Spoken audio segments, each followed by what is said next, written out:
పైన నిత్యానందము వాళ్ళ తలలపైన ఉండును. వారు సంతోషానందములు గలవారగుదురు.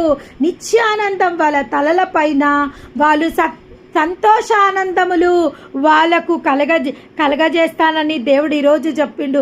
వారి నిట్టూర్పులని తొలగిస్తా. నిజంగా ఈరోజు ఎవరెవరైతే బిడ్డలు నిట్టూర్పులతో, వేదనలతో, బాధలతో అలసిపోయి వాళ్ళకున్న శ్రమల గుండా, వాళ్ళకున్న అవమానాల గుండా, వాళ్ళకున్న బాధల గుండా, వారికున్న దరిద్రత గుండా, వారికున్న అనారోగ్యం గుండా, వారికున్న బాధల గుండా వెళ్తున్న ప్రతి ఒక్కరితో దేవాది దేవుడు ఈరోజు మాట్లాడుతున్న విషయం ఏంటంటే, వాళ్ళ తలల పైన నిత్యానందము, నిత్యము, ఈరోజు కాదు, వాక్యం విన్న ఈరోజే కాదు, వాళ్ళ తలలపైన నిత్యానందము ఎప్పటికీ దేవుడు వాళ్ళని ఆనందింపజేయబో